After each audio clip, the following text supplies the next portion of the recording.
Give ear, my people, to my teaching. Turn your ear to what I say. I will expound a theme, hold forth on the lessons of the past, things we have heard and known, that our fathers have told us. We will not withhold them from their children, telling the coming generation the praises of the Lord and His might, and the wonders He performed. He established a decree in Jacob, ordained a teaching in Israel, charging our fathers to make them known to their children, that a future generation might know.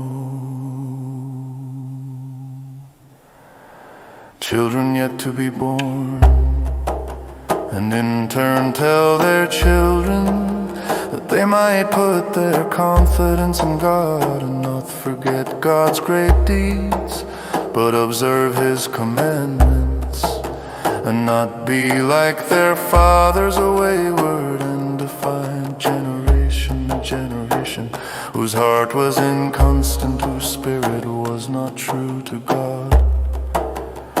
Like the Ephraimite bowmen who played false in the day of battle, they did not keep God's covenant.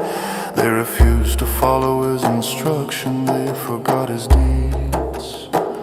And the wonders that He showed them, He performed marvels in the sight of their fathers. In the land of Egypt, the plain of Zon, He split the sea and took them through it. He made the water stand like a wall. He led them with a cloud by day, and throughout the night by the light of fire. He split rocks in the wilderness and gave them drink as if from the great deep. He brought forth streams from a rock and made them flow down like a river. But they went on sinning against Him, defying the Most High in the parched land. To test God was in their mind when they demanded food for themselves. They spoke against God, saying, can God spread a feast in the wilderness? True, He struck the rock and waters flowed, streams gushed forth, but can He provide bread? Can He supply His people with meat? The Lord heard and He raged. Fire broke out against Jacob. Anger flared up at Israel, because they did not put their trust in God, did not rely on His deliverance. So He commanded the skies above. He opened the doors of heaven and rained manna upon them for food, giving them heavenly grain. Each man ate a hero's meal. He sent them provision in plenty. He set the east wind moving in heaven and drove the south wind by His might. He rained meat on them like dust, winged birds like the sands of the sea, making them come down inside His camp, around His dwelling place. They ate till they were sated. He gave them what they craved. They had not yet wearied of what they craved. The food was still in their mouths when God's anger flared up at them. He slew their sturdiest, struck down the youth of Israel. Nonetheless, they went on sinning and had no faith in His wonders. He made their days end in futility, their years in sudden death. When He struck them, they turned to Him and sought God once again.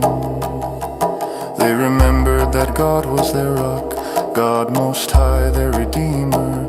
Yet they deceived Him with their speech, lied to Him with their words. Their hearts were inconstant toward Him. They were untrue to His covenant. But He, being merciful, forgave iniquity and would not destroy.